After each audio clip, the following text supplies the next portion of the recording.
पाकिस्तान में टैक्स इस्लाहात की तारीख बारहा ऐसे तजर्बात से भरी पड़ी है जिनका मकसद रिटेल सेक्टर को टैक्स नेट में लाना था, मगर नतायज हमेशा ही मायूस रहे।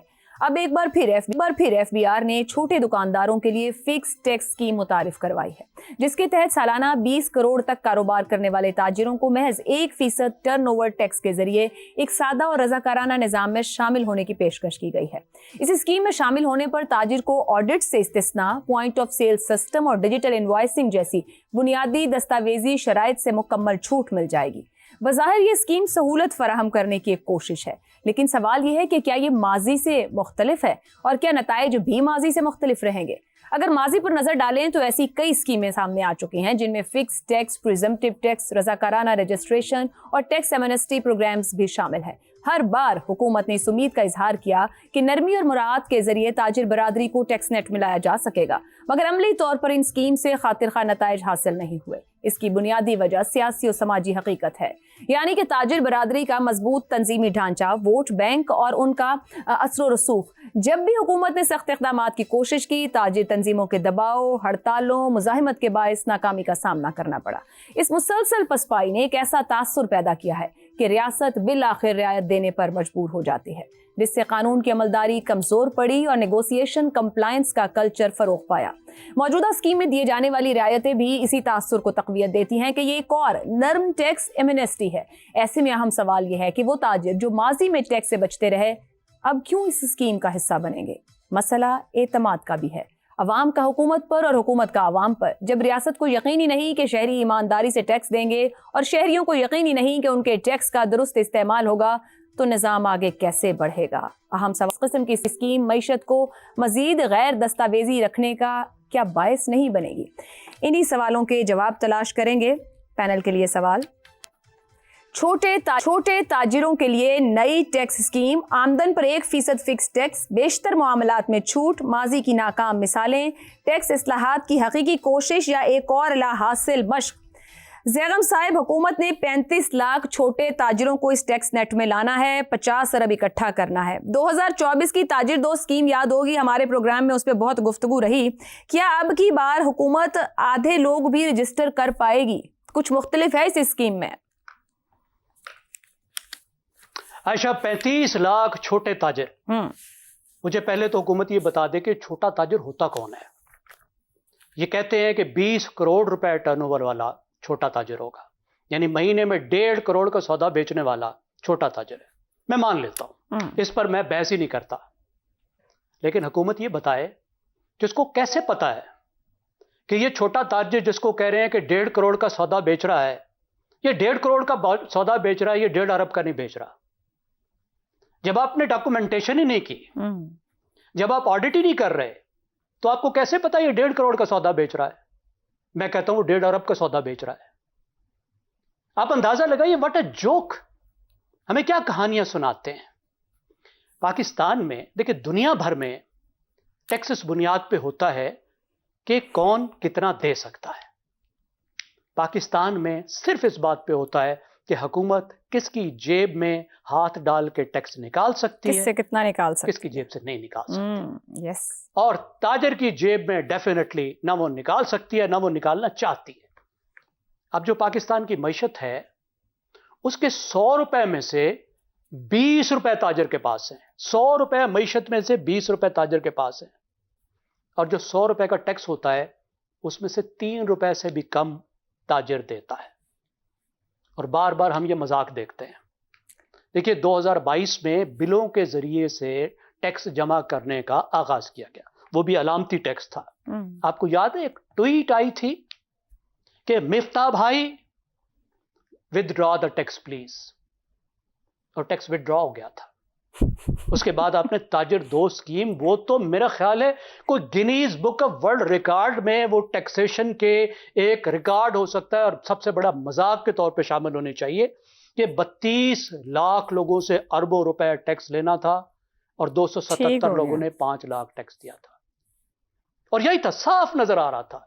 देखिए, जब तक डॉक्यूमेंटेशन ही आप करने को तैयार नहीं है, तो आप पे टैक्स नहीं लेना चाहते। ठीक हो गया। पूरी वैल्यू चेन आपके सामने खुली पड़ी है। चलें, जो स्मगलिंग का माल बेचते हैं वो तो स्मगलिंग का है, हाँ। इसके अलावा तो सारा माल कहाँ से आता है? मतलब कि फिर Manufacturing से कोई आता है, रिजल्ट नहीं निकलने वाला wholesaler इससे, से आता क्योंकि करीबन 3 दहाइयां होगी हुकूमतों कोशिशें निकलना करते चाहते ब्रॉडन द नहीं है, टैक्स political नवाज शरीफ के economy का दूसरे मसला दौर है से अब तक आयशा। जैगम साहब, मगर नतीजा नहीं निकल सका है। कहीं तो कमी है। कमी जो है वो पॉलिटिक्स में है। ये पॉलिटिकल इकोनॉमी का सवाल है। उनके पास चटर पार भी है, वो तंग भी कर सकते हैं, वो जमातों का हिस्सा भी हैं, जमातों के लीडर भी हैं, सपोर्ट भी देते हैं, वो पैसे भी लगाते हैं। तो ये कैसे उनको तंग करें? ये समझते हैं ये हमारी बेस है। खास तौर पे जिस वक्त की हमारी हुकूमत है वो तो ताजरों को अपनी बेस समझती है। ऐसे तो नहीं ट्वीट करती ना, वो तो लेना ही नहीं चाहती।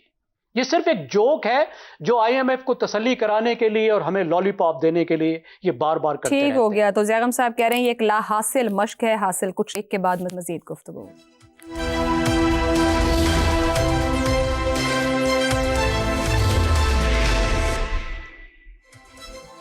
प्रोग्राम के आखिरी हिस्से में एक बार फिर खुशामदी। शहजाद साहब, हुकूमत और अवाम के दरमियान एक ट्रस्ट फैक्टर भी नहीं है, एतमाद नहीं है, लोग टैक्स से बचना चाहते हैं। वो कहते हैं हमें क्या हासिल होता है, हुकूमत तो अपने अखराजात कम नहीं करती और अशराफिया को सब सब्सिडीज दी जाती हैं। उधर हुकूमत भी ना टैक्स नेट में ला पाती है, ना उन पर ट्रस्ट करती है कि जो कुछ लोग डिक्लेयर कर रहे हो, क्योंकि जिस तरह FBR सताती है। तो फिर किस तरह कोई स्कीम कामयाब होगी या लोग टैक्स नेट में आएंगे? नहीं आयशा, FBR तो एक कन्वीनियंस है कि उसको सारा इल्जाम उधर हम धर देते हैं। असल में हुकूमत की जिम्मेदारी है कि हुकूमत अवाम को सहूलियात फराहम करे ना। तो FBR का काम तो पैसे जमा करके हुकूमत को देना है। वो कौन सा खुद काम करते हैं जो चीजें करनी चाहिए अवाम के लिए? तो मेरा ख्याल FBR के लिए तो खाम खा के एक बहाना बनाया। FBR ने ये नहीं किया, FBR भाई आपने क्या FBR ने किया? जो टैक्स जमा करके देना है ना, FBR बहुत करता है ना। 13 अरब कर दिया इस साल में, पिछले अगले साल में 15 अरब कर देगा। उसको कोई ना कोई तरीका मिल जाएगा, वो ले आएगा पैसे आपके पास 15 अरब। आपने उस 15 अरब का क्या किया? आपने गवर्नमेंट कितनी छोटी की, आपने सहूलतें कितनी दी, आपने आवाम के लिए आसानियां कितनी पैदा की भी या नहीं की? कुछ भी नहीं किया ना। तो फिर आवाम का जो शिकायत है बिल्कुल जायज है, लेकिन इसका यह मतलब नहीं है कि हम टैक्स ना दें, हमें टैक्स देना चाहिए। लेकिन मैं वापस जाता हूं चेयरमैन FBR की बात के ऊपर। उन्होंने पिछले माह जिक्र किया कि 9,000 ऐसे अफराद हैं, 9,000 पाकिस्तान में ऐसे अफराद हैं जिनके बैंक अकाउंट्स हैं, और उन 9,000 अफराद के बैंक अकाउंट्स में 7,500 अरब रुपया 7,500 अरब रुपया मौजूद है। और इनकम टैक्स कितना देते हैं? 0, 0। तो अगर हुकूमत के पास और FBR के पास हिम्मत कोशिश हो तो सबसे पहले तो उनसे जाके ले। दूसरी बात वो जैगम साहब ने कर दी कि 20 करोड़ वाला जो ताजिर है वो गरीब ताजिर है, उसे सिर्फ 1% लेना। अब अगर आप 20 करोड़ वाले से 1% ले रहे हो और उसके बाद तख्ती भी लगा दोगे सब्ज रंग की कि कोई माई का लाल अंदर घुस के ये ना पूछ सके कि तूने बेचा कितना, असल में तूने कितना कमाया, तेरी जेब में कितना गया। 2.25 करोड़, उन्होंने 1.5 करोड़ बोला, मैं वर्क करता हूँ 2.25 करोड़ महीने वाला आदमी जो है वो आपका 700 अरब से ज्यादा रुपया इनकम टैक्स की मद में आपके तनख्वाहदार तबका अदा करता है इस मुल्क के अंदर। लेकिन वो 2.25 करोड़ वाला जो आदमी है जो महीना क्या कमाता है उसको 1% ही सालाना देना पड़ेगा। तो जब आप इस किस्म की तफावत रखेंगे तो उसकी वजह क्या है? सियासत और क्या है? Failure of government, political will नहीं है। वो जो काम करना चाहिए वो करना नहीं चाहते क्योंकि सर, उसमें भी ताजिर बरादरी का आपस में इतराज है कि 50 लाख वाले से भी 25,000 ले रहे हो और फिर 20 करोड़ वाले से भी ले रहे हो, तो ऐसा कैसे हो सकता है? सरासर जाती है और बिल्कुल ठीक कह रहे हैं कि यार ये क्या बात हुई, 1% भी ले रहे। अच्छा देखिए बात सुने, डिजिटाइज आपने करना नहीं है, पॉइंट ऑफ सेल के ऊपर आपने हटा दी है जिम्मेदारी। तो अब आपको पता कैसे लगेगा कि किसने क्या बेचा और किसने कितना कमाया और उसको कितना इनकम टैक्स पड़ता है? तो हमें बस हमने बहाना बनाया हुआ एक हर साल एक नई स्कीम मुतारिफ करा देने का बहाना। दुरुस्त हो गया शहजाद साहब। रज़ा रूमी साहब, ये जो मुराद देकर टैक्स कल्चर तब्दील किए जाने का कोई तरीका हमने पकड़ा हुआ है, क्या इससे कुछ हो सकता है या ये निगोशिएशन कंप्लायंस को कल्चर को मजीद मजबूत कर देता है? देखिए मुख्तलिफ तरीकों से ये दुनिया भर में टैक्स सिस्टम्स जो हैं वो ऑपरेट करते हैं, उनमें बिल्कुल निगोशिएशन भी होती है और इसमें कोई आर नहीं होती। लेकिन अगर वो एक तरीकाकार बन जाए मजीद करप्शन का या लोगों को टैक्स नेट से छूट देने का, तो फिर वो गलत हो जाता है। पाकिस्तान में बदकिस्मती से इसका इस्तेमाल किया जाता है। जहां तक ये ताजिरों की आपने बात की, देखिए ये तो मुर्गे की एक टांग, एक मुहावरा था मुझे याद है कि आज से 30 साल पहले जब मैंने मुकाबले का इम्तिहान दिया था तो उसमें भी एक सवाल आया था कि पाकिस्तान के टैक्स नेट में कैसे ताजिरों को लाया जाए। उसकी तैयारी करके मैं गया था।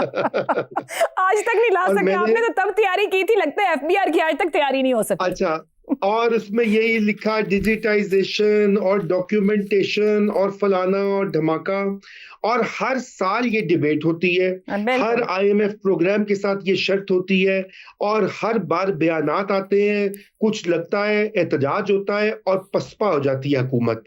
ये कितने साल हो गए हैं। देखिए आयशा, कौमें जो हैं वो आगे को बढ़ती हैं, 8-10 साल का अरसा काफी होता है अगर आपने सिस्टम को बदलना होता है। बिल्कुल दुरुस्त। यहाँ पे तो वो क्या है कि मुनीर ये एक इस दरिया मुल्क पे के क्या पार सेब उतरा का तो एक और दरिया का सामना था। एक और दरिया सामना आ जाता है। देखिए आयशा, बात यह है कि डॉक्यूमेंटेशन का तो अभी तक मसला है। आपको पता ही है कि आप भी जिस सैलून में जाती होंगी वहां पे आप कैश ही अदा करती हैं। हम भी आप अगर हेयर कट करवाते हैं कैश होता है, वकील के पास मैं जाते हैं, मगर कैश नहीं होता देती, है। मैं कार्ड से ही पेमेंट करती हूँ रजा रूमी साहब, बस आयशा, क्योंकि मेरा एक ही आपकी तो सोर्स क्या है ही है। सैलरी और उससे पेमेंट है, कार्ड के अलावा कोई नहीं है। मैं तो कहे भी कोई कैश दो, मैं कार्ड पे देती हूँ। चलिए, पर ये है, पर ये आपकी क्या ही- एग्जिस्ट करती है चीज। ये हकीकत है। हाँ। हर छोटा बिजनेस, बड़े बिल्कुल। वकला जो है, जो और लोग सर्विसेज देते हैं, वो कैश में वसूलियां करते हैं, बिल्कुल दुरुस्त। वो रिकॉर्ड नहीं रखते, और यही आलम ताजिरों का भी है। तो सबसे पहले तो आपको डॉक्यूमेंटेशन करनी पड़ेगी इकोनॉमी Valid की, point, लेकिन valid ये point. चीजें साथ साथ हो सकती हैं। बिल्कुल दुरुस्त हो गया और रजा ये- रूमी साहब, वक्त खत्म हो रहा है, मगर मैं आपकी बात को यहाँ कंक्लूड करती हूँ कि हमारी हुकूमतों ने आईटी से जंप तो कर लिया, मगर इन दोनों लफ्जों के मतलब और इनकी इंप्लीमेंटेशन को ना आज तक समझ सके।